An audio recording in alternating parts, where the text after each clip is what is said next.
Muito boa tarde a todos. Neste momento já temos 88 participantes na sessão. Peço só que aguardem mais uns minutos, aguardamos ainda a Sra. Ministra do Estado e da Presidência. Vamos só aguardar mais uns minutos e já daremos início à sessão. Obrigado. Bom, temos a indicação que a Sra. Ministra ainda está a terminar uma outra sessão, portanto eu penso que se juntará a nós em breve. Já temos neste momento mais de 120 participantes, portanto não gostaria de deixar tantas pessoas à nossa espera e portanto aqui o nosso tempo é valioso, vamos arrancando com a sessão e obviamente teremos a oportunidade de dar a palavra à Sra. Ministra assim que ela se possa juntar. Invertemos aqui um pouco a ordem, mas penso que em benefício do tempo é preferível. Uma boa tarde a todos, boas-vindas a todos os presentes. O meu nome é Nuno Guerra Santos, portanto eu vou ser o moderador, ou se calhar devo chamar-lhe mestre de cerimónias, porque na realidade não vamos ter propriamente um debate. Temos aqui uma sequência de intervenções e esta sessão, ao contrário de outras que temos realizado mais comumente, os nossos mitones, temos hoje, este evento destina-se hoje aqui à apresentação de um manifesto. Esse manifesto que se designa um compromisso nacional para uma transformação digital centrada no ser humano portanto temos aqui um formato hoje um pouco diferente. Vamos ter intervenções aqui sequenciais. Eu cumprimento desde já os oradores presentes. O Luís Antunes, que é DPO, Data Protection Officer na Comissão Nacional de Proteção de Dados, também professor catedrático na Faculdade de Ciências da Universidade do Porto, que está connosco, que irá fazer aqui uma intervenção aqui destacando, ou pelo menos esperamos nós aqui, dando uma nota sobre aquilo que é a relevância deste tema, destas questões éticas no digital, no mundo digital, tal como conhecemos hoje.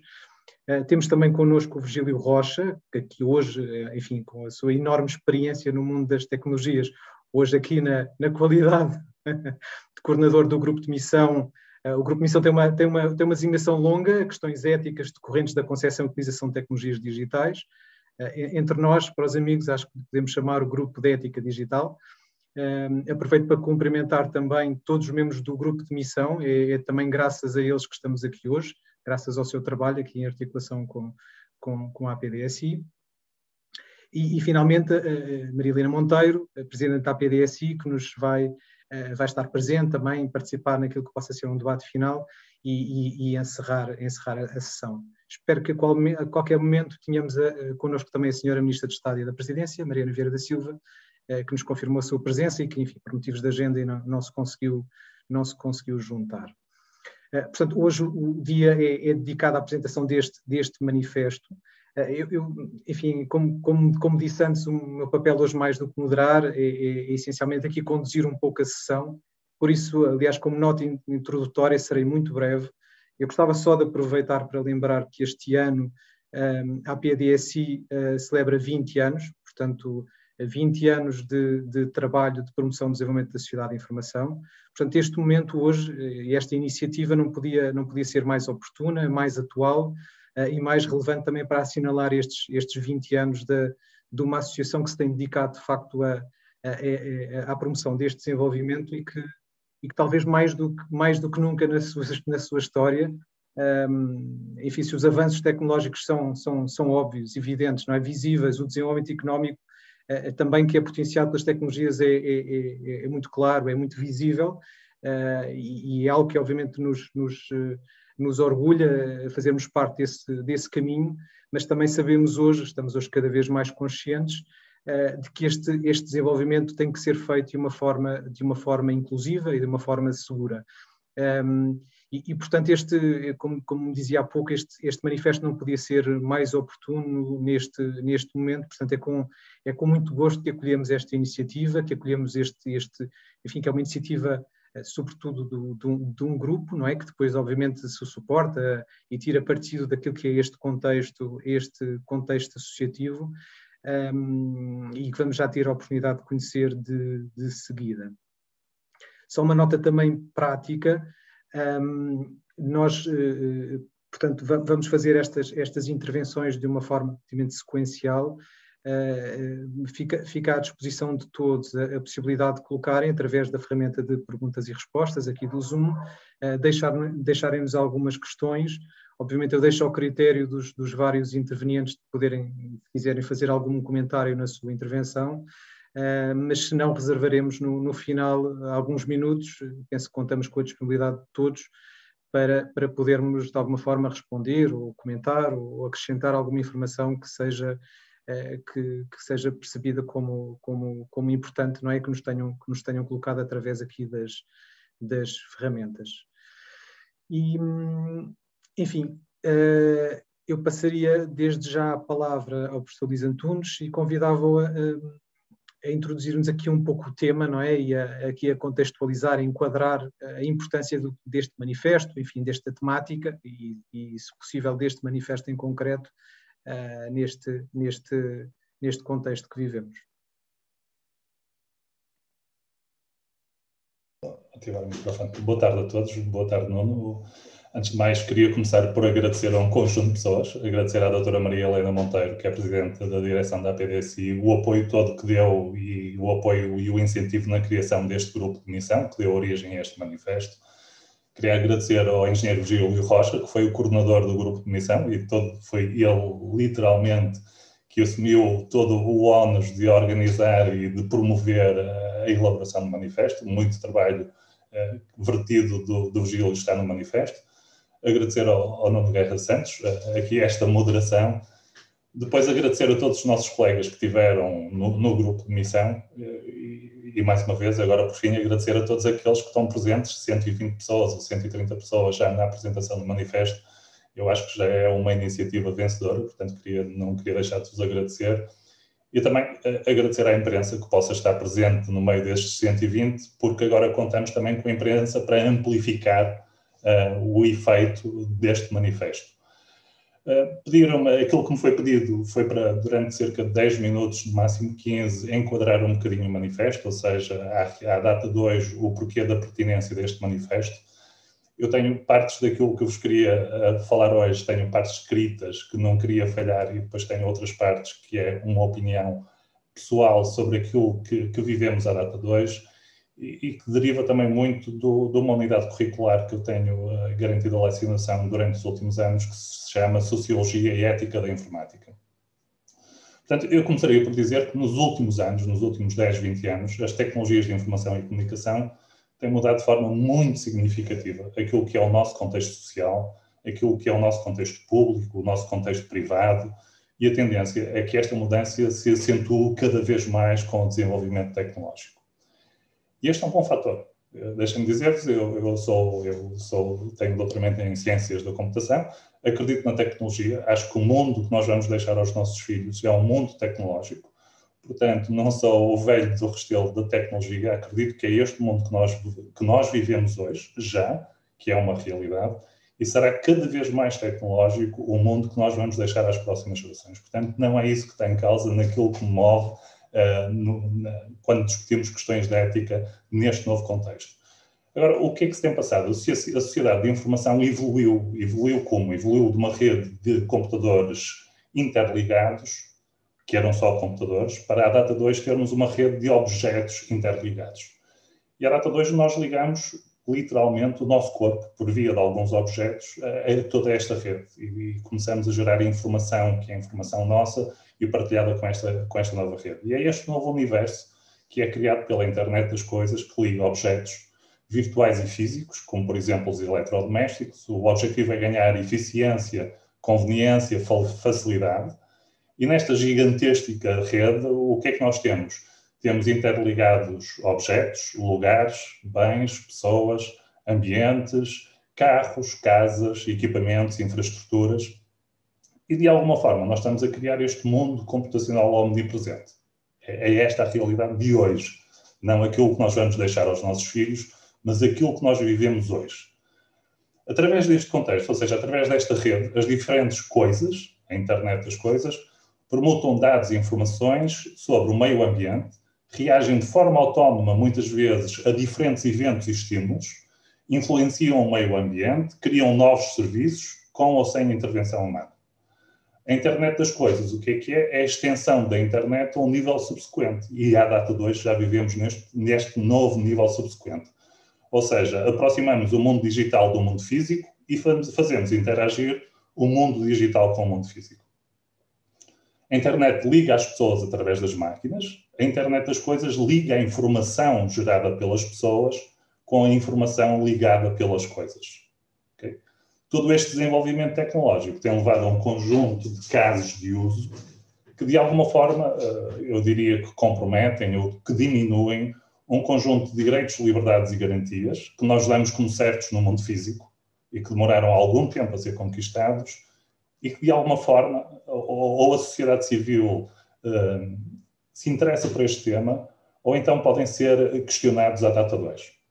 Eu vou-vos dar alguns exemplos, e agora entra a parte que é um bocado a minha opinião pessoal, e alguns exemplos em que isto não tem escrito aquilo que vos vou dizer. Videovigilância. Será que termos uma sociedade completamente populada de câmaras de videovigilância, será que isto não condiciona a nossa liberdade no espaço público?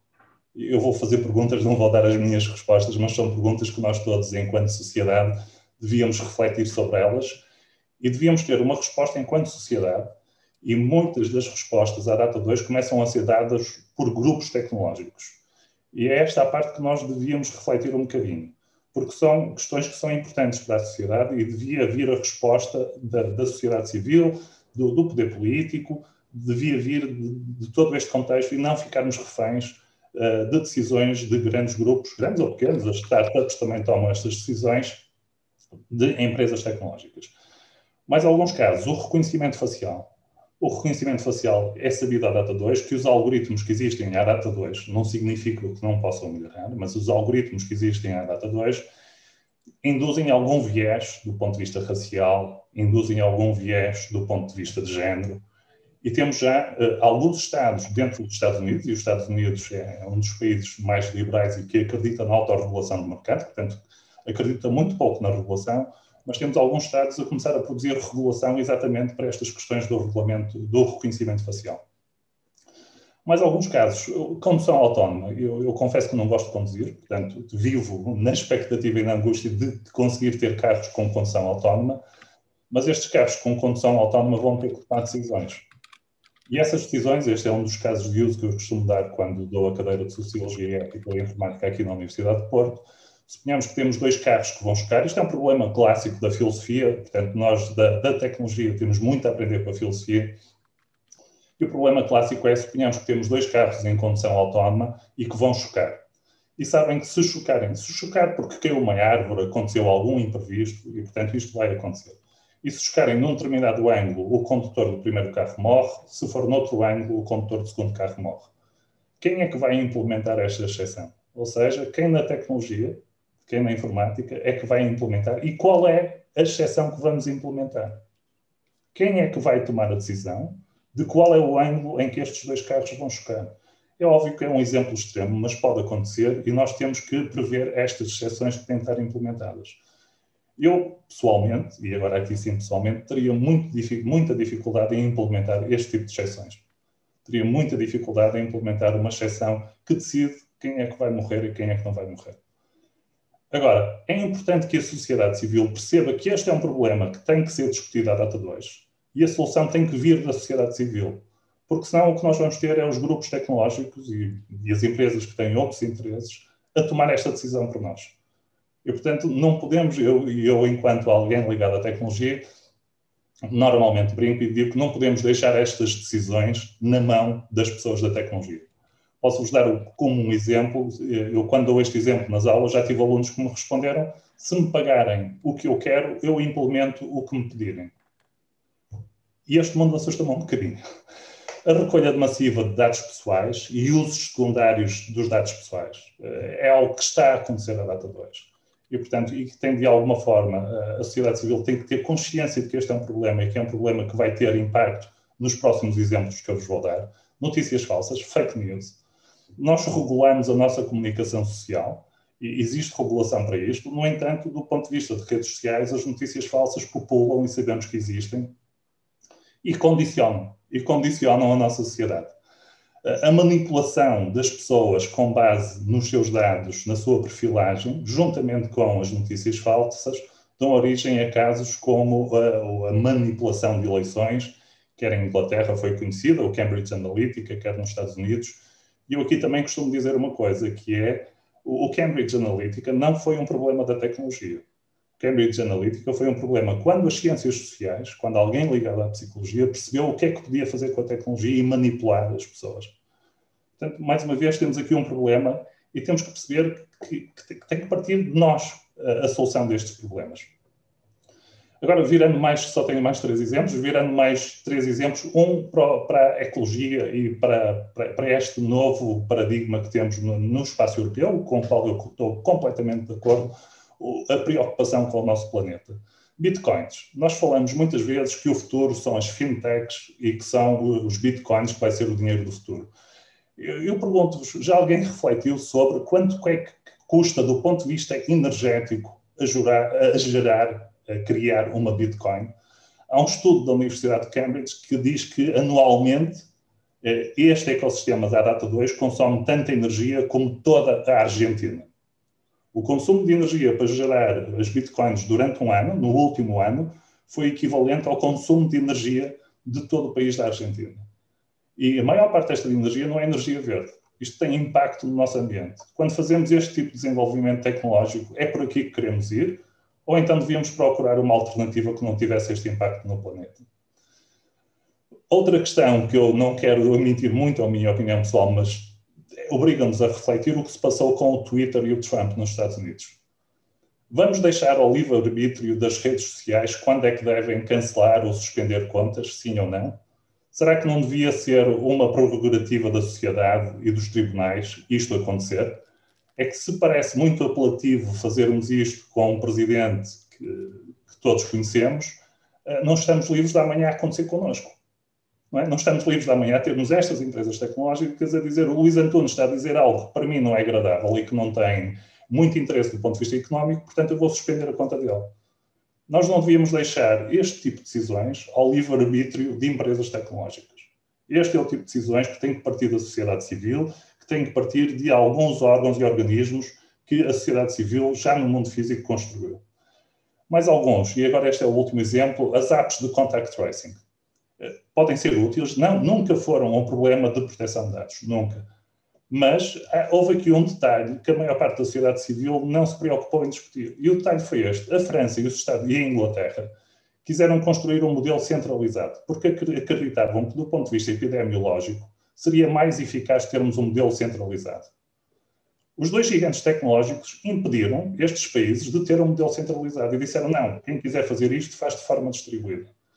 Agora, a questão é, será que isto é legítimo, termos 2 países com governos democraticamente eleitos que, para o controle de uma pandemia, queriam seguir um caminho que acreditavam que era o mais eficaz e não o conseguiram seguir? Porquê? Porque os 2 gigantes tecnológicos que controlam os nossos smartphones disseram, não, com isso nós não colaboramos, sem a colaboração deles, a bateria dos telemóveis gastava-se em 2 horas e, portanto, não puderam seguir este caminho. É este o caminho, é este o mundo que queremos viver? Não sei. Agora, só para acabar, aqui e quem me conhece, eu tenho dito isto muito, no mundo físico, ao longo dos tempos, os nossos pais, os nossos avós, os nossos antepassados lutaram imenso para ver garantidos um conjunto de direitos, liberdades e garantias que a transformação digital vem questionando. E eu ouço muitas vezes argumentos como estes. Se existe algo que eu não queira ver divulgado publicamente, talvez esteja eu a fazer algo de errado e seja um criminoso. Isto é um argumento contra, por exemplo, a privacidade. E depois temos líderes tecnológicas a dizer que a privacidade já não é uma norma social porque as pessoas colocam tudo nas redes sociais. Custa-me estes argumentos mesmo. E porquê é que me custa? E custa-me todo este contexto que nós temos à data de hoje. Porque nós acabamos de colocar um ROV em Marte, que se chama Perseverance, certo? Okay, se nós conseguimos desenvolver tecnologia para colocar um ROV em Marte, com certeza também sabemos e conseguimos desenvolver tecnologia, não só para garantir os direitos, liberdades e garantias que temos à data de hoje no mundo físico, mas para reforçar esse conjunto de direitos, liberdades e garantias no mundo digital. A questão é que nós nunca fomos desafiados para fazer desenvolver tecnologia que nos consiga E reparem, não estou a dizer garantir o mesmo nível de direitos, liberdades e garantias. Eu estou a dizer, com certeza vamos conseguir reforçar os direitos, liberdades e garantias que temos no mundo físico para o mundo digital. Isto para quê? Para o mundo que nós vamos deixar aos nossos filhos seja melhor do que o mundo que nós herdamos dos nossos pais. É essa a nossa obrigação moral, é essa a nossa obrigação ética. E, portanto, e a data 2, e acabo mesmo com isto, a data 2, são um conjunto de temas, é um conjunto de situações que nos levaram, e que a mim me levaram a envolver-me neste grupo de trabalho e a ter este manifesto que, de alguma forma, vem fazer este apelo para que a sociedade civil se deva envolver neste tipo de discussões. Portanto, acabava aqui. Agradeço ao tempo que me deram. Muito obrigado, muito obrigado, Luís. Eu, enfim, tenho aqui uma enorme tentação de comentar, mas acho que vamos deixar um pouco mais para o fim. É tão curioso, acho que ali um bocadinho em off, antes do início da sessão, comentávamos como foi possível, e aqui também o Virgílio, temos que dar esse mérito de ter tido aqui este trabalho com um grupo tão diverso, não é? Com opiniões muitas vezes muito diversas, e ter-se conseguido chegar de facto a um manifesto que representa uma visão muito, muito consensual, não é? Muito relativamente a estas preocupações, obviamente expressas de forma diferente, e penso que provavelmente mais do que o Virgílio terá a oportunidade de falar nisso mais à frente, este manifesto não é apenas um conjunto de princípios, enfim, aqui não é apenas um grito de alerta, não é? Enfim, aqui agora o Luís focou-se muito em algumas preocupações, obviamente existem hoje, não é? Mas o manifesto procura, de facto, condensar estas preocupações e apontar alguns caminhos, ou seja, focarmos aqui como é que nós conseguimos construir em cima destas preocupações, num contexto de desenvolvimento económico, com o papel, obviamente, das tecnologias presentes, e curiosamente conseguimos reunir à volta da mesa as tecnológicas, as universidades, enfim, aqui um conjunto de sensibilidades muito diferentes que eu acho que só enriqueceram este trabalho. Mas estas preocupações são de facto muito, muito prementes e obviamente estão aqui na gênese deste manifesto. Entretanto, obrigado, Luís. Entretanto, já temos aqui a Sra. Ministra de Estado e da Presidência, Mariana Vieira da Silva, muito obrigado por estar connosco. Já não posso convidá-la a abrir a sessão, porque infelizmente tivemos que ir aqui avançando, mas compreendendo que obviamente a sua agenda é muito complicada, não quisemos de qualquer forma deixar aqui de ir avançando na sessão, mas convidava agora a fazer uma intervenção e agradecer muitíssimo a ter conseguido estar presente. Muito obrigado. Muito obrigada e peço muita desculpa pelo atraso, que na verdade eu estava numa reunião para a qual terei de voltar e perdi a noção de que me estava a atrasar, peço muita desculpa. É também um dos desafios das tecnologias, ainda que não este, que aqui tratamos, mas como já não temos que sair para ir para outro sítio, há aqui uma gestão do tempo que é mais complexa às vezes.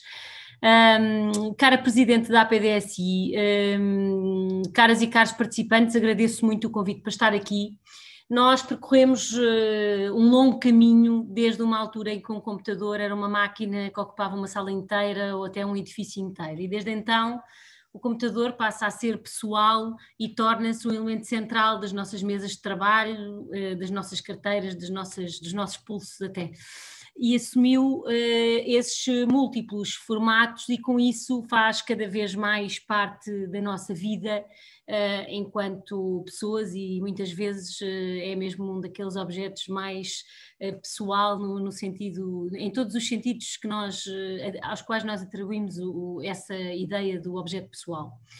E os sistemas e a informação obviamente ocupam um lugar central na revolução tecnológica que nós assistimos e também na revolução industrial a que assistimos, e também num conjunto de mudanças na nossa sociedade muito, muito, muito acelerado e muito significativo, e que tenderá a crescer e a misturar-se com outros processos de transformação que a nossa sociedade também às quais a nossa sociedade também assiste. Esse processo é evolutivo e não vai simplesmente substituindo dimensões analógicas pelas dimensões digitais ou dimensões presenciais por dimensões virtuais.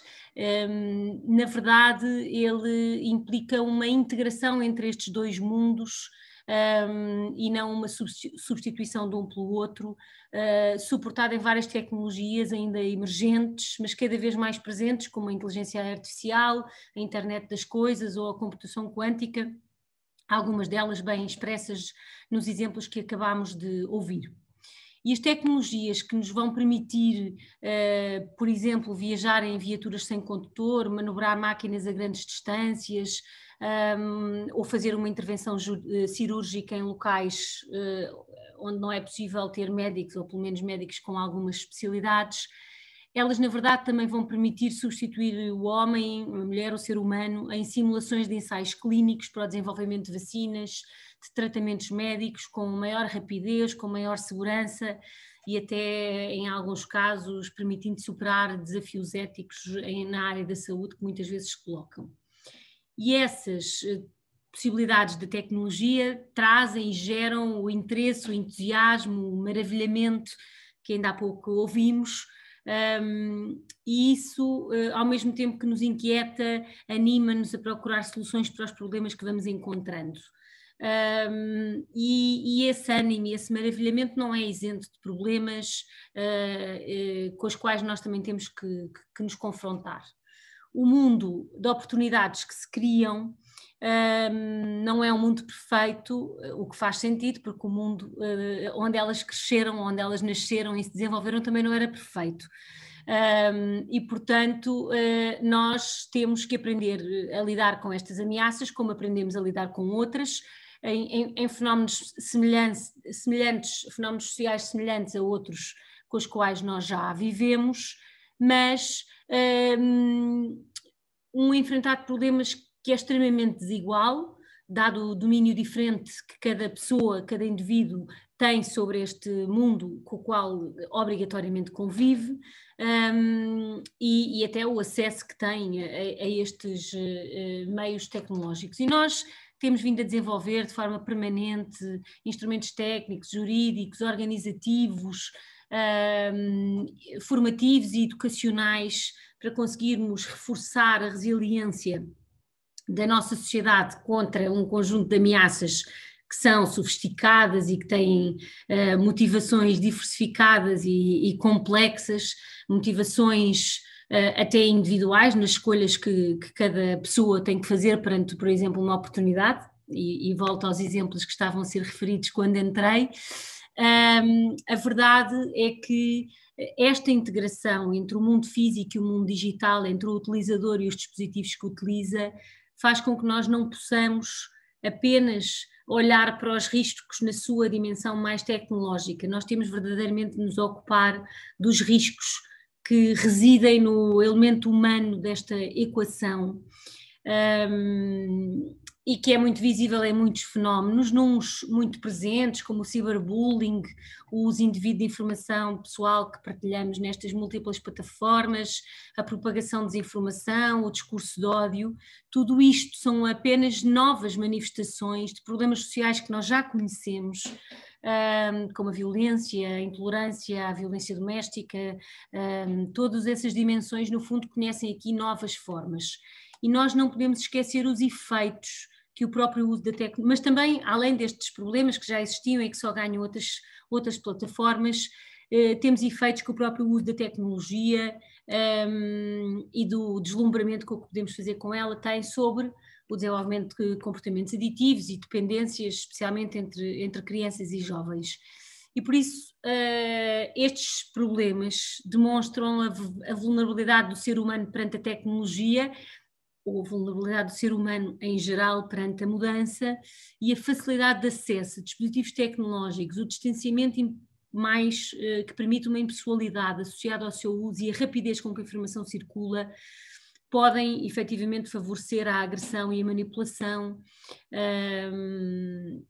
mas a verdade é que também podem ajudar-nos a construir um mundo mais capaz de se proteger contra estas realidades.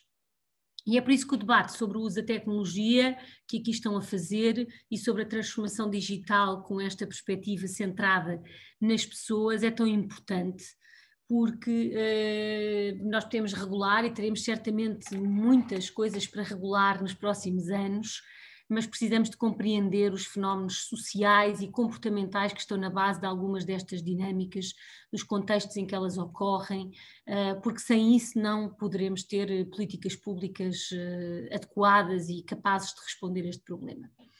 E é por isso que temos vindo a desenvolver um esforço, temos enquanto sociedade vindo a desenvolver um esforço de investigação de problemas e de sensibilização de pessoas. Um exemplo disso é a investigação sobre a prevenção e combate à misoginia e à violência em contexto digital, lançado aqui neste contexto da pandemia Covid-19, um estudo da FCT, ou o estudo sobre a exposição dos jovens e crianças ao discurso de ódio e ciberbullying em comunidades e grupos online, antes, durante e depois do confinamento, porque a verdade é que, como em tudo na nossa vida e também nesta nossa relação com as tecnologias, a pandemia trouxe novas e diferentes desafios. E é também neste espírito que o Centro Nacional de Cibersegurança publica regularmente os seus relatórios no âmbito do Observatório da Cibersegurança e tem vindo a disponibilizar formação presencial e online sobre cibersegurança através dos cursos Cidadão Ciberinformado e Cidadão Ciberseguro, que em 2020 chegaram a cerca de 30 mil pessoas em parceria com dezenas de entidades públicas e privadas. E, portanto, assumindo que estes desafios associados à transformação digital nos obrigam a uma abordagem abrangente e compreensiva do uso das tecnologias, já no programa do 22º Governo, se estabelecia como um dos objetivos apoiar o lançamento de ações de formação e informação destinadas ao aumento da literacia digital e assegurar o ensino da computação desde o ensino básico, visando a literacia e a ética digitais, assente no domínio das ciências da computação e sustentado numa prática de programação e desenvolvimento de sistemas de informação eletrónica. Estes objetivos encontram expressão no programa Portugal Digital, no Plano de Ação para a Transição Digital, apresentado já há um ano e que tem um capítulo dedicado à inclusão e à literacia digitais, prevendo precisamente medidas como o projeto Comunidades Criativas para a Inclusão Digital ou o projeto NOW, Ensino e Formação à Distância para Grandes Audiências. É por isso que saúdo aqui vivamente a iniciativa da APDSI para promover este manifesto por um compromisso nacional para uma transformação digital centrada no ser humano. É uma iniciativa que vem ao encontro do desafio ético que nos é colocado por este processo de transformação digital que vivemos e também pela aceleração que teve neste ano particularmente difícil e que precisamos que mobilize toda a sociedade. É um contributo muito valioso por ser feito pelas próprias pessoas que estão na primeira linha desta transformação digital, profissionais, académicos, que procuram refletir, conceber e desenvolver e comercializar esta utilização intensiva de tecnologias de informação e que ao subscrever este manifesto, no fundo, se alinham com esta preocupação, deste olhar abrangente e multidisciplinar para a questão da transformação tecnológica. Há assuntos que nós não devemos, por serem demasiado sérios, deixar apenas aos seus especialistas, assuntos jurídicos aos juristas, assuntos de saúde a médicos, assuntos de engenharia a engenheiros ou de tecnologia a engenheiros, e este é uma das dimensões, é tentarmos combater aquele perigo que é convencer-nos que o nosso conhecimento técnico, que é sempre particular, o que cada um de nós domina, é a única coisa que importa ter em conta e que dispensa as outras sensibilidades para compreendermos esta experiência que é, como todas, uma experiência humana. E perdoem-me aqui a introdução de uma dimensão também da minha formação, que esta excessiva compartimentação ou separação ou virar de costas entre estas ciências da informação e, por exemplo, as ciências sociais, é algo que nós devemos procurar desconstruir, evitar, aproximar, porque no fundo, sem compreendermos como é que as sociedades vão adotar e fazer uso e incorporar na sua vida as tecnologias, não poderemos enfrentar os desafios que qualquer socialização sempre nos coloca. e, portanto, em pleno advento da transição digital e através desta utilização massiva que temos feito, todos nós, e todos os saltos que cada um de nós teve que dar na sua própria transição tecnológica, digamos assim, e num momento em que acabámos por ter que experimentar, ainda que de forma forçada, a entrada de tecnologias em todas as esferas da nossa vida, nos lares de idosos, no acompanhamento daqueles que nos são mais distantes, onde todos tivemos até que aprender que uma parte das nossas relações de afeto tinham que passar-se por esta via, dadas as obrigações de distanciamento físico. É um excelente momento para fazer esta reflexão e é um excelente momento para darmos este passo de ligação entre estas duas dimensões. É por isso mesmo o momento certo para este esforço de colocar o ser humano no centro da reflexão sobre a transformação digital, e é por isso que vos agradeço o trabalho que fizeram e o convite para estar aqui. Muito obrigada. Muito obrigado, Sra. Ministra. Ótimas reflexões. Eu gostava só de dizer, de facto, esta é a natureza do manifesto, que eu penso que também tem muito a ver com a natureza desta associação. Esta não é uma associação que representa um setor, um conjunto de empresas, ou o que quer que seja. Ela tem de ser, de facto, uma plataforma independente, uma plataforma onde se cruzam os cidadãos, as empresas, as universidades. Não pretende ser absolutamente inclusiva. Quando discutimos sociedade de informação, de facto, procuramos esta visão do todo. E por isso este manifesto, mais uma vez, ele não é um grito de alerta, ele não é um manifesto de exigência ao governo ou ao Estado, digamos assim, que intervenha, que resolva este problema. Há um papel claro aqui de regulação, de intervenção do Estado, que é essencial, mas eu penso que o manifesto é ambicioso nesse sentido, ou seja, ele procura que haja aqui uma corresponsabilização de todos, das empresas, dos profissionais e naturalmente do Estado também, no seu papel, para que estes problemas possam ser resolvidos, ou ir sendo resolvidos. Enfim, não temos a ambição que eles resolvam de um dia para o outro. Mas muito obrigado pela sua intervenção. Enquanto puder estar presente, agradeço muito que possa acompanhar a sessão. Vão sendo colocadas aqui nas nossas perguntas e respostas. Se puder, ao gosto em participar. Passava então agora a palavra ao Virgílio Rocha, e ao Virgílio cabe este desafio de apresentar finalmente o texto. Obrigado, Nuno. Coube-me a mim apresentar o manifesto. O manifesto é público, está publicado, digamos, por diversas formas, foi enviado às pessoas. E, portanto, eu vou-me escusar a ler o manifesto, apenas anotei um conjunto de tópicos complementares e que aproveito a oportunidade para vos transmitir. Saudar, em primeiro lugar, a Sra. Ministra da Presidência pela sua presença. Não é irrelevante no momento do lançamento do manifesto sobre este tema, ter alguém que tem responsabilidades políticas no país e responsabilidades também na modernização da estrutura do aparelho de Estado, porque é aí que, porventura, as coisas podem ser até mais relevantes. Saudar, naturalmente, os membros da direção e os órgãos sociais da APDSI, os subscritores do manifesto, os membros do grupo de missão, todos os convidados e a imprensa. Como já foi referido aqui, a imprensa de uma forma especial, porque contamos com ela para divulgar a mensagem. O manifesto, um compromisso nacional para a transformação digital centrada no ser humano, é, a partir de hoje, uma realidade. E isso só por si já é assinalável. Com 217 subscritores iniciais, personalidades públicas do meio empresarial e universitário, tecnólogos e gestores, todos preocupados com o impacto ético da transformação digital que nos envolve, construímos um magnífico ponto de partida para ajudarmos essa transformação em Portugal, mais centrada na humanidade, nos valores de uma sociedade mais justa, inclusiva e sustentável.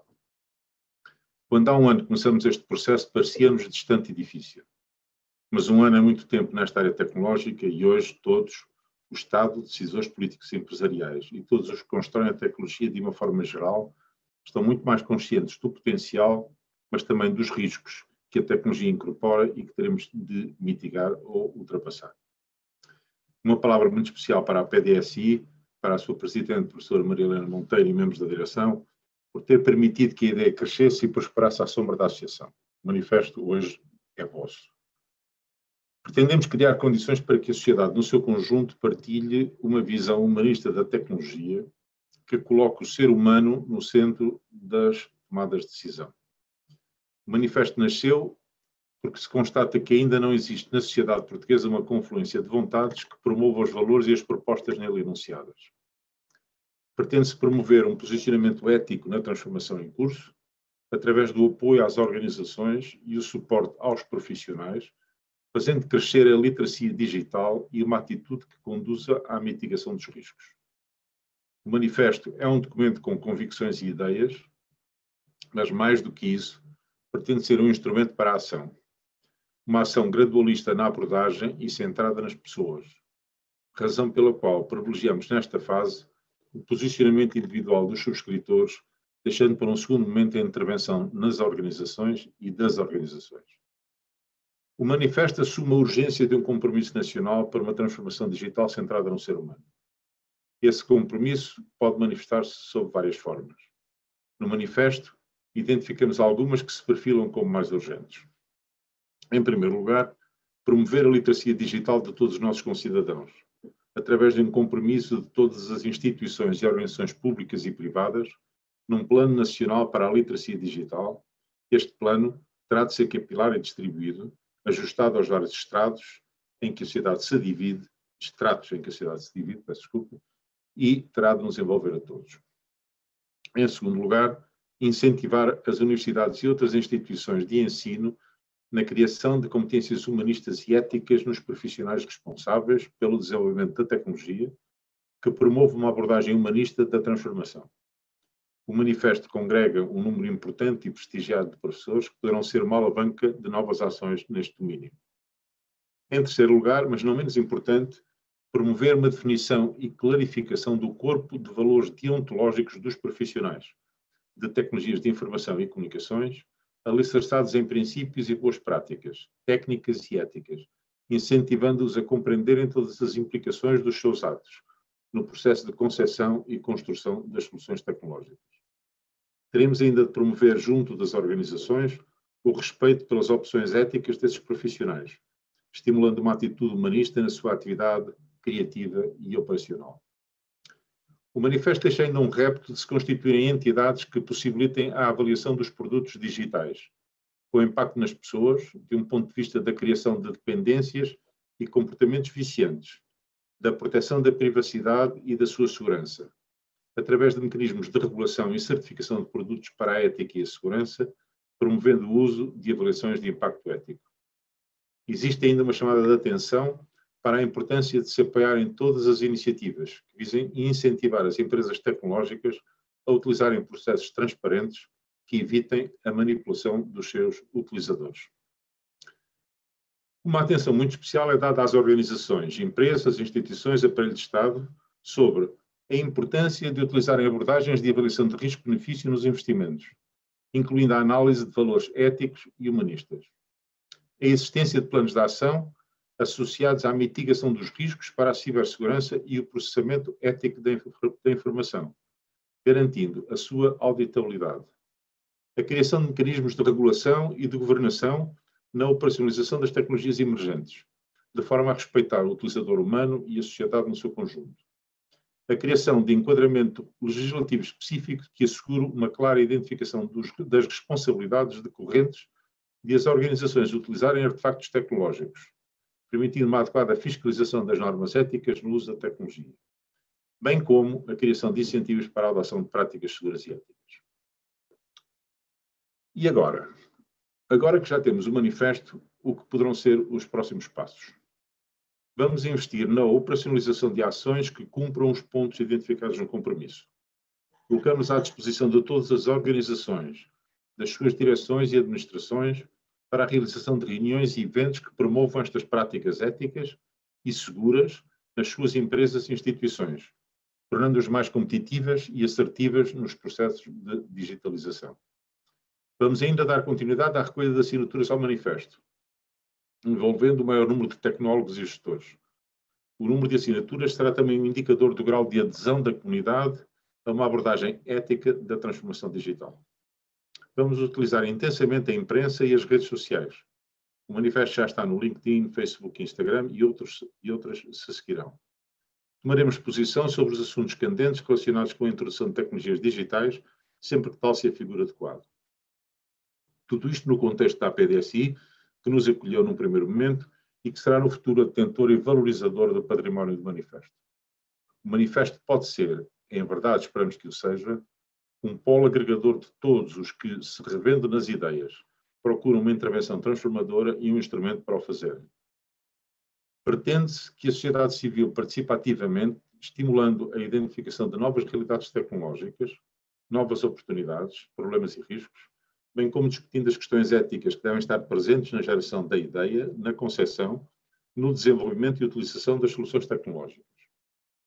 O manifesto terá cumprido o seu objetivo se, num horizonte razoavelmente curto, tivermos elevado a cidadania digital do nosso país e dos portugueses e das portuguesas, possibilitando visão informada necessária a decisões conscientes. E tivermos promovido uma cada vez maior incorporação da tecnologia na sociedade, no suporte às reais necessidades das pessoas, da economia e do planeta. Não nos move qualquer protagonismo, apenas a vontade de contribuir e valorizar, garantindo que a tecnologia é usada para a promoção de uma sociedade mais justa e que o medo, o desânimo e até a sua rejeição não faz caminho sobre um manto de ignorância, incompreensão e utilização não ética e perigosa da tecnologia. Então, estamos convosco. Muito obrigado. Nuno, é contigo. Muito obrigado, Virgílio. Muito obrigado. Eu ia aproveitar, aproveitei para espreitar aqui um bocadinho também as perguntas que já nos foram sendo colocadas e se calhar eu vou tentar aproveitar ainda a presença da Sra. Ministra, que a qualquer momento pode ter que sair. E há aqui umas questões, que estão colocadas aqui sobre, diria que sobre duas perspectivas. Uma que tem a ver com, enfim, com a importância da regulação em tudo isto, ou seja, e ainda há pouco também falávamos em off, enfim, de todo o quadro normativo que está a ser construído, não é, a nível europeu e depois nacional. Aliás, também nós tivemos a oportunidade de colaborar ainda muito recentemente aqui na Carta Nacional, neste caso, de Direitos Fundamentais na era digital. Portanto, há todo um edifício, não é, que está a ser criado para criar também uma regulação de todas estas matérias, portanto, aquilo que é a importância deste aspecto. E há um outro, aliás, que se cruza aqui com esta ideia de um plano para a literacia digital, que tem a ver aqui com a questão do acesso, não é? Com a questão do conhecimento mais básico da tecnologia, que permita, de facto, garantir o acesso também da população em geral à tecnologia, de uma forma, não é, que seja esclarecida, que seja consciente, digamos assim, para que seja segura. Não sei se, Sr. Ministro, se quiser, se puder contribuir aqui um pouco para este esclarecimento ou para esta linha, penso que seria muito bom contar com a sua opinião. Muito bem, então nós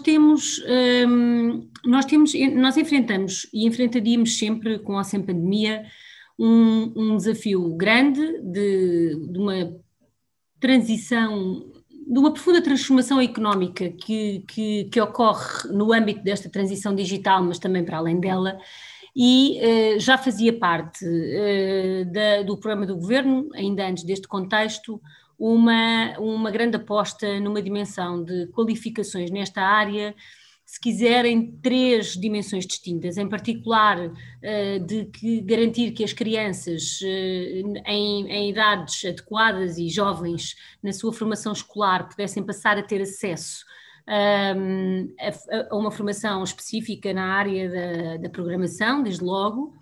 Em segundo lugar, a ideia de que devíamos ter quase em permanência um conjunto de programas que pudesse acompanhar as necessidades que na economia sempre existem, de melhoria das qualificações, de upskilling ou de reskilling, e que elas pudessem ser muito associadas a esta dimensão, no fundo, a setores que vão perder empregos nos próximos anos e que sabemos que perderiam empregos nos próximos anos, e associar a esses movimentos de upskilling e de reskilling uma forte dimensão tecnológica, e isso já tem acontecido com programas até de ligação entre o Instituto de Emprego e Formação Profissional e várias instituições de ensino politécnico, e tem agora neste programa Portugal Digital novos programas neste mesmo âmbito, ou seja, aproveitar a formação de desempregados, ou mesmo que não de desempregados, porque às vezes ainda estão empregados, para fazer esta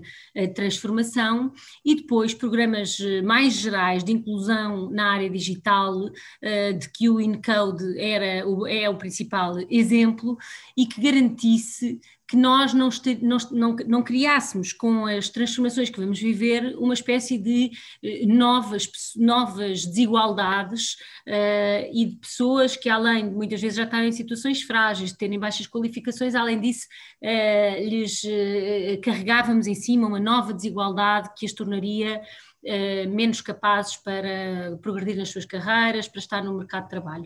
E essas três dimensões continuam a ter muita importância, mas ganham, dada a aceleração que alguns destes fenómenos terão, decorrentes da crise económica que vivemos e viveremos por causa da pandemia. Como algumas destas dimensões podem ter aqui uma aceleração, o PRR tem como um dos seus investimentos principais uma aposta significativa na transição digital e nas qualificações associadas a esta transição digital, tanto no âmbito das empresas, ou seja, dos empregados, porque as próprias indústrias terão acesso a financiamentos para poderem fazer esta transformação, e isso necessariamente tem que ter associado investimentos na área da formação, como nas propostas que temos no PRR, no âmbito das qualificações e competências, e aqui mais nas áreas que eu acompanho diretamente, que têm uma forte componente nesta área do upskilling e do reskilling, e muito particularmente na área de um aumento de capacidades do nosso país nas áreas das STEM, com alguns acrescentos, mas nas áreas das ciências e tecnologia. Portanto, nós procuramos no PRR acrescentar a um conjunto de transformações que já estava em curso e de financiamentos e de programas que tínhamos lançado, que a resposta à crise garanta uma maior capacidade de fazer essa transformação, ou de acelerar essa transformação.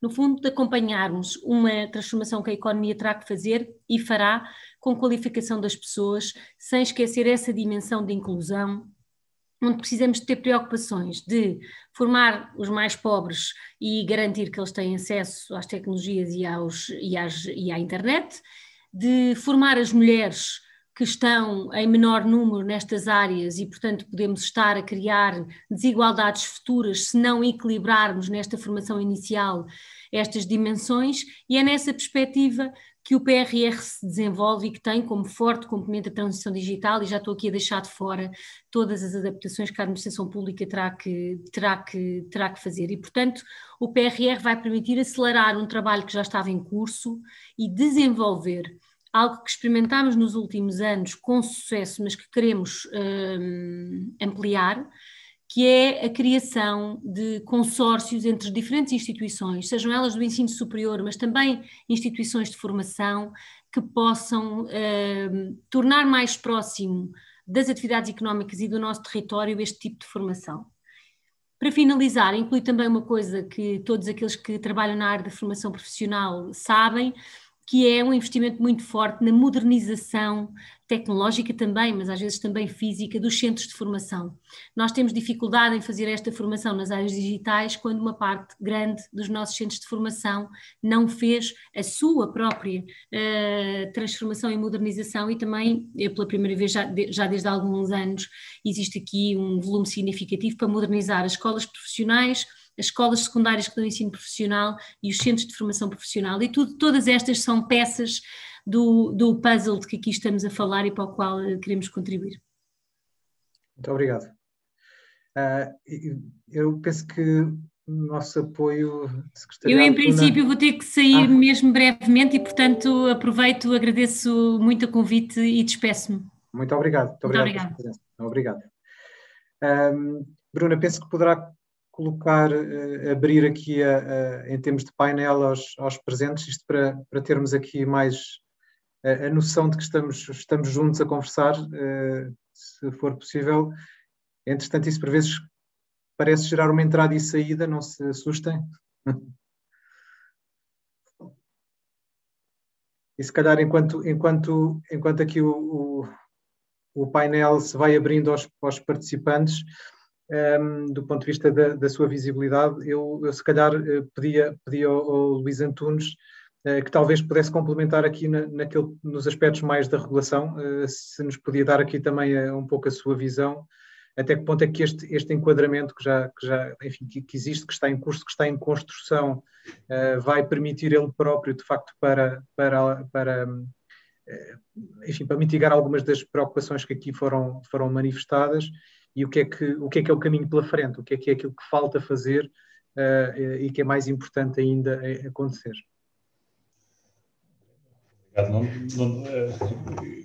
A resposta que vou dar, mais uma vez, é uma interpretação pessoal, não representa o grupo, até porque nós no grupo de missão não discutimos este tema, mas deixe-me dar a minha interpretação pessoal.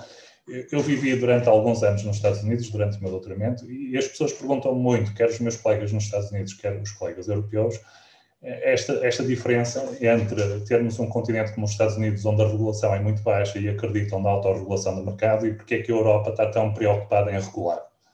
E mesmo meus colegas que trabalham em tecnológicas têm essa grande crítica dos europeus. Eu vou-lhe dar a minha interpretação pessoal e depois completo com a resposta à pergunta do Nuno. A minha interpretação pessoal é que nós na Europa durante muitos anos vivemos regimes totalitários e sabemos o que é que regimes totalitários conseguem fazer quando têm acesso à informação e quando conseguem manipular, e há aqui uma pergunta do direito da liberdade de expressão, que claramente sou pró-liberdade de expressão, mas nós durante muitos anos vivemos regimes totalitários e a minha interpretação é que a Europa, de alguma forma, tenta-se proteger de voltar a cair em regimes totalitários através da regulação. Portanto, isto é a minha interpretação, o porquê de estes dois continentes terem esta atitude tão diferenciada, eu acho que é por motivos históricos. Agora, o que é que se está a desenhar no espaço europeu? No espaço europeu nós começamos com o Regulamento Europeu de Proteção de Dados e, diga-se, não é uma novidade. Já existiam 2 diretivas sobre proteção de dados. Portanto, a questão da proteção de dados só passou a ser moda porque as coimas aumentaram de um valor para valores absurdos. A própria Constituição da República Portuguesa já tem normas de proteção de dados nas telecomunicações, portanto, não é uma novidade. A Comissão Europeia pôs uma norma, a diretiva NIS, do ponto de vista de cibersegurança. A Comissão Europeia aprovou uma estratégia de dados. A Comissão Europeia está a pôr muito dinheiro na construção de uma cloud europeia. A noção que eu tenho, e agora mais uma vez lendo todo este aspecto regulatório com que a Comissão Europeia está a trabalhar, é que a Comissão Europeia começa a perceber que, do ponto de vista de geoestratégia e geopolítica, o ciberespaço é mais um dos domínios em que tem que se preocupar e percebeu que, do ponto de vista dos gigantes tecnológicos, nós temos empresas que têm uma capacidade operacional muito superior à maior parte dos países europeus. E eu acho que está a regular no sentido de tentar voltar a equilibrar este jogo. Não sei, é a minha interpretação pessoal. Pessoalmente, nas questões éticas, eu revejo-me naquilo que é a minha interpretação do espaço europeu, ou seja, eu revejo-me como vivendo num país em que já teve um regime totalitário, ou um regime próximo de totalitário, mas muito, muito com base em acesso à informação e tínhamos polícias específicas para isso, não é? E de alguma forma nós temos que nos proteger enquanto sociedade de voltarmos a cair neste novo mundo. E a tecnologia facilita imenso regimes totalitários. Não é? Alguém que queira ser totalitário com acesso à tecnologia que existe a data 2, se calhar não precisava ter uma polícia política. Não é? Bastava controlar a tecnologia. Bem, obrigado, Luís. Eu, se calhar, ia voltar aqui ao Virgílio. Tenho aqui a tentação também ainda este tema da regulação também, realmente, Virgílio, podes... Se me permites. Só que se me permites. Diz? Não, se me permites uma palavra sobre esta questão da regulação, porque eu trabalhei muitos anos, e eu já volto aos outros temas, trabalhei muitos anos no setor elétrico, não é? E nós não nos passa pela cabeça que ligamos uma ficha à tomada e que aquilo não funciona.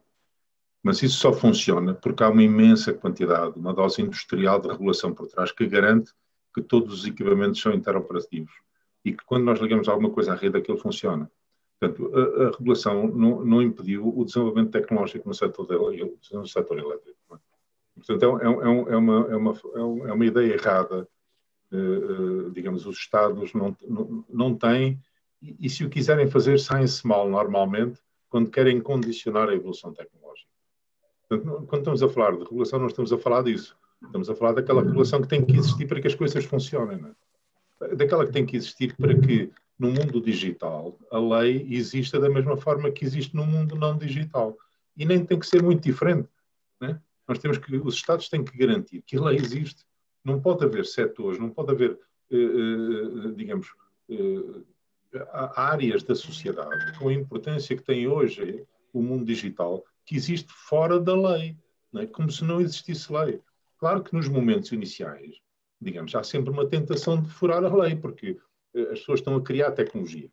E como estão a criar tecnologia, nem sempre têm a percepção dos impactos que aquilo vai provocar. Nós conhecemos, são conhecidas as histórias de alguns gigantes da tecnologia que começaram por gente muito bem intencionada, não é? Mas depois as coisas são o que são na vida real, não é? E, portanto, digamos, os Estados têm a obrigação de nos proteger. É só isso. Não se trata aqui de condicionar nem a evolução tecnológica, nem, digamos, o crescimento da economia, nem nada disso. E, por último, há um elemento que o manifesto enfatiza e que não tem nada a ver com regulação, tem a ver com a autorregulação. Tem a ver com a capacidade que os profissionais podem e devem ter de ter consciência dos impactos das suas ações, que, aliás, é comum a muitas outras profissões. Os médicos também têm, os advogados também têm. Porque é que os informáticos e os tecnólogos das tecnologias de informação não vão de ter também? Quer dizer, porque nós hoje, através daquilo que desenvolvemos, não é, temos impacto enorme na sociedade. Já não é só substituir digamos, processos manuais para processos automáticos. Nós hoje construímos máquinas que são autónomas, não é? E não podemos criar uma máquina que é autónoma sem refletir sobre o seu grau de autonomia, sobre a forma como é que ela se insere na sociedade humana. Não é? É essa responsabilidade que os profissionais têm que ter, e isso é um processo de autorregulação, de facto. Não é? Essa autorregulação...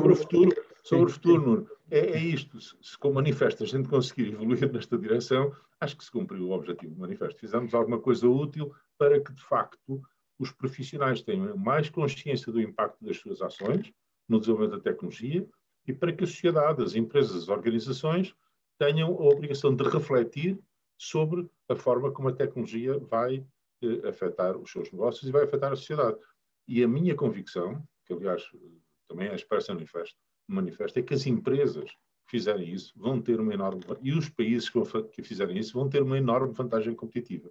Porque cada vez mais as pessoas não tenderão a resistir. E curiosamente, onde não houver resistência, é pior ainda para os produtores de tecnologia. Porque significa que as pessoas um dia vão explodir. Isso é conhecido no final do século XIX, os operários destruíram máquinas. Há de haver um dia em que as pessoas vão destruir computadores. E vão destruir computadores por simplesmente porque não entendem o que é que está a acontecer. Foram ultrapassados pelas máquinas. Não são necessariamente inteligentes, não é? Mas foram ultrapassados. Seja porque perderam o emprego, seja porque viram a sua vida devassada, seja porque houve eventos na sociedade, digamos, catastróficos provocados. Eu dou sempre um exemplo, mas é aquele que tenho mais à mão, que é o do 737 da Boeing, não é? Quer dizer, como é que é possível que tenham desenhado um avião em que o piloto não tinha controle sobre algumas das funções básicas que determinaram depois a morte de centenas de pessoas, não é? E quando estas coisas acontecerem, a sociedade vai resistir, inevitavelmente. E, portanto, também é do interesse dos tecnólogos e das empresas de tecnologia que as coisas vão numa direção mais humanista. É o ponto. Virgílio, permite-me só 30 segundos mesmo. Grande parte da documentação europeia, das estratégias de dados, do regulamento, é apresentado sempre como uma vantagem competitiva no mercado. Ou seja, para as pessoas não verem isto como retendo o desenvolvimento económico, mas sim como uma vantagem competitiva quando abordarmos com continentes como a África, a América do Sul, porque percebem que, do ponto de vista europeu, existe todo este framework regulatório que lhes dá um conjunto de direitos, liberdades e garantias no mundo digital. Muito bem, muito obrigado aos dois. Enfim, aqui aproximando-nos do final aqui da sessão, eu ainda não dei a palavra à Maria Helena Monteiro, e independentemente aqui de fazermos ou não já o fecho, enfim, ainda aguardamos por mais algumas questões que possam também ser colocados. Eu aproveitava para pedir aqui uma intervenção da Maria Helena para também comentar aqui um pouco aquilo que temos estado a discutir, a forma como nós de facto vemos isto na APDSI. Havia aqui quem perguntasse, enfim, esta provocação já foi de alguma forma aqui para o Virgílio, de como é que, o que é o sucesso de facto deste manifesto, como é que isso se mede, não é? O que é que nós de facto queremos alcançar? Penso que é uma pergunta difícil porque não se esgota agora no imediato, mas Helena, se calhar convidava-te só aqui a intervir.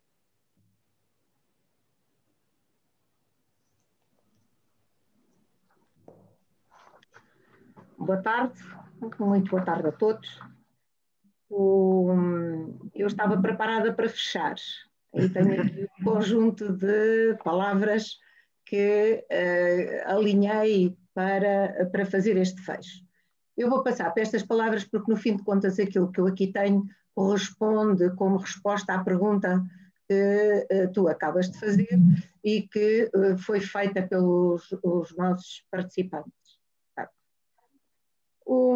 Nós, a APDSI, planeou a apresentação deste manifesto para hoje, dia 10 de março. E foi uma boa data, sem sabermos antecipadamente que ontem a vice-presidente da Comissão Europeia, a 9 de março, apresentou novas metas em termos europeias para a transição digital da União Europeia. Não sabíamos e, portanto, tive a oportunidade de ver hoje esse resultado e cola com o nosso manifesto e, mais ainda, considero que o manifesto antecipa uma série de questões que estão aqui expressas e que me assustam. Diz a Margaret Vestager que a pandemia mostrou que temos ainda uma espécie de fosso digital e que há uma espécie de pobreza digital. Nós já sabíamos isso antes. Todos sabemos que estamos perante desafios gigantes. Nós temos desafios gigantes na Europa e em Portugal. Nós temos que andar mais rapidamente para acompanhar o passo. E ainda no dia 1 de março, a APDSI, enquanto a APDSI, a Associação para a Promoção e Desenvolvimento da Sociedade de Informação, compilou e enviou um conjunto de recomendações obtidas de forma colaborativa para o Ministro do Planeamento sobre o PRR. O PRR é um desafio brutal para todos nós. Ter metas e objetivos traduzidos em números tão exigentes, quer no PRR, quer nas metas agora estabelecidas para a transição digital, e ter alvos a atingir, são peças indispensáveis para se traçarem caminhos e para os seguir. E não há muito espaço para aliviar o trajeto. Eu diria que não há espaço para aliviar o trajeto. São sucessivas batalhas em que nós estamos envolvidos para conseguirmos ganhar a guerra, eu diria não perder a guerra. Todos nós estamos profundamente envolvidos, mesmo que ainda alguns de nós, não digo que estão aqui presentes porque nós estamos mais perto destas questões, mas as pessoas na generalidade julgo que ainda não verificaram e ainda não conseguiram antecipar o impacto de todo este movimento. Deixem-me referir resumidamente as 4 grandes metas da estratégia para a transição digital. Já falámos da primeira, mantém-se como primeira e mantém-se como primeira em Portugal. Reforçar as qualificações digitais e o volume de mão de obra europeia especializada em tecnologias de informação. Até aqui está de acordo com tudo o que era previsto. Os números é que me assustam, porque Bruxelas tem por objetivo conseguir que em 2030 pelo menos 80% dos adultos tenham pelo menos competências digitais básicas e ainda pelo menos 20 milhões de especialistas em tecnologias de informação no mercado de trabalho. Em 2019 existiam 7,8 milhões. Nós vamos saltar de 7,8 milhões, agora temos mais alguns, para 20 milhões de especialistas de tecnologias. Eu acho que o manifesto aplica-se aqui brilhantemente, porque se esta quantidade de especialistas não tiver uma formação condicionada, orientada, consciencializada pelos princípios de ética que estão no manifesto, isto não vai correr bem. Um outro das metas, infraestruturas digitais seguras, eficazes e sustentáveis. Também todos nós já sabemos isto, é um dos grandes objetivos, também tem números brutais, conectividade gigabit para todas as famílias. Vamos ver. De facto, é um desafio muito grande. Promover a transformação digital nos negócios é fundamental, é indispensável. Portugal e Europa não podem caminhar, não se podem desenvolver, não podem atingir os níveis que precisam em termos de comparabilidade e competitividade com outros espaços do mundo se não conseguir fazer este salto. Qual é mais ou menos a orientação? 3 em 4 empresas tenham infraestruturas tecnológicas que permitam operar na nuvem, processamento de grandes volumes de dados Big Data e recurso à inteligência artificial. E mais de 90% das PMEs atinjam pelo menos um nível básico de intensidade digital. Isto em 2030. Nós neste momento, o que é referido é que, de forma muito preliminar, muito generosa, temos 15% de PMEs digitais na Europa. Já não estou a falar em Portugal. E a outra etapa, portanto, a outra seria digitalizar os serviços públicos. Também sabemos, estão nos nossos programas, e passar a garantir que todos os serviços públicos essenciais estão online e que os cidadãos possam ter acesso aos seus registros médicos e 80% dos mesmos utilizem uma solução de identificação digital. Isto são desafios aparentemente na sequência, estão na sequência dos outros programas, mas fazer acontecer estas realidades envolvem uma transformação e uma aceitação muitíssimo grande. A parte da adoção da sociedade para as novas tecnologias, com a parte das ciências sociais, é indispensável ser fortalecida para que esta adoção seja percebida e não haja os riscos de incompatibilidade que o Luís acabou de referir. Todos sabemos que estas metas estão igualmente associadas ao fortalecimento da cidadania digital através dos direitos e princípios para os europeus. Já foi referido pelo Luís e já estamos a referir exatamente este ponto. Está em marcha um amplo debate social sobre estes direitos e princípios para uma cidadania digital na Europa. Todos deviam contribuir, todos deviam ser convidados a ler, a participar, a entender os limites e a contribuir. E as associações, da qual nós fazemos parte, para a sociedade civil, para o fortalecimento da sociedade de informação, estamos lá e temos que dinamizar, que as pessoas leiam e entendam contextos simples, comunicação simples, mas que atuem. É neste cenário que surge o manifesto. E muitos de vós já o assinaram. Este manifesto vem neste caminho. Quero afirmar que estamos muito orgulhosos, nós na APDSI, por termos hoje este output da associação, com esta oportunidade nacional e europeia e com este conteúdo. Os milhões de especialistas da área de informática que têm que ser desenvolvidos, criados, desenvolvidos, fortalecidos, quer em termos de reajuste das suas profissões anteriores, quer novos, obriga a que este manifesto esteja presente.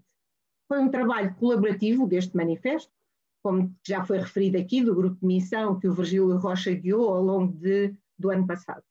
Mais um exemplo de como a APDSI atua, tem atuado e vai continuar a atuar aqui. Após a ideia e a motivação, estabelece um percurso de execução e vai fazendo acontecer. É isto que tem que acontecer, é isto que tem que acontecer no PRR, é isto que tem que acontecer, todos os desafios em que nós estamos envolvidos e que não podemos não podemos voltar as costas, temos que estar presentes e avançar. Assim, hoje, o dia de hoje, consubstancia 2 momentos, e esta é a parte determinante. Uma é um fim, o manifesto está feito, está exposto, a apresentação está a correr e daqui a pouco termina. Mas é o início de um novo momento. É um início que mais difícil que é fazer com que todos aqueles que nós queremos que sejam cativados, convidados, participem e sejam a voz exatamente dos princípios, de alguns princípios, se não todos, deste manifesto. Início de uma fase que nos levará, sem dúvida nenhuma, a um Portugal com mais consciência para a transformação digital e que esta tem que ser concebida, tem que ser gerida e tem que ser acompanhada tendo o cidadão como o centro das tomadas de decisão. Senão, não sabemos o diabo que nós vamos soltar.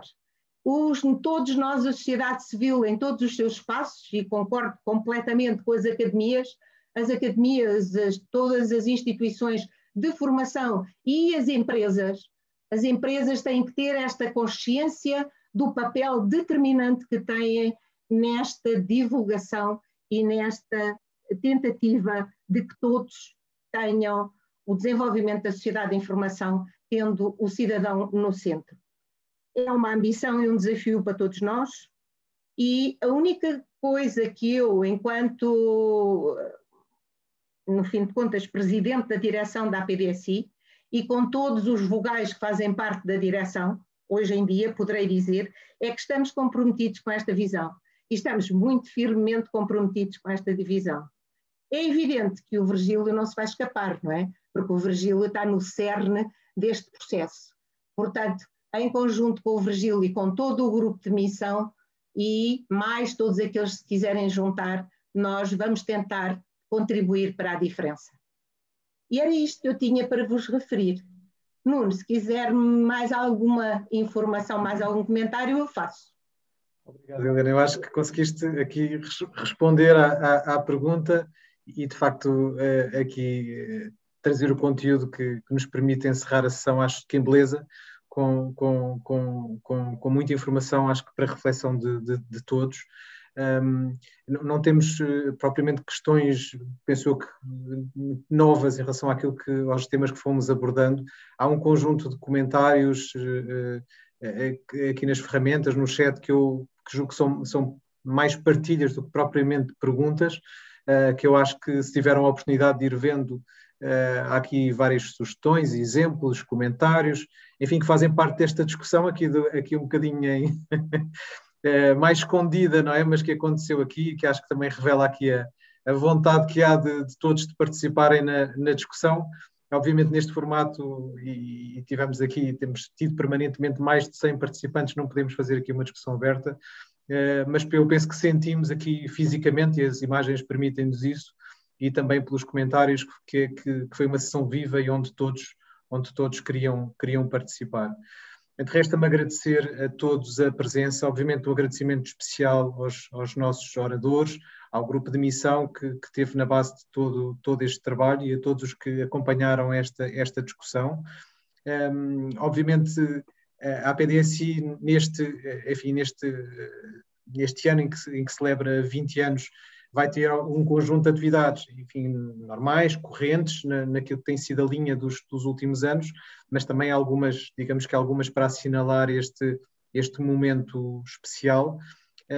Na linha da continuidade, vamos ter já no próximo dia 8 de abril um Meeton dedicado aos temas, mais ao tema da economia circular, enfim, a sua interseção com este momento de transição digital que estamos a viver. E, portanto, estão todos convidados a voltarem aqui a este ambiente para nos voltarmos a discutir temas relevantes. O manifesto não terminou aqui, começou aqui, portanto, espero que possam ser também ativos representantes desta iniciativa. Muito obrigado a todos e uma boa noite.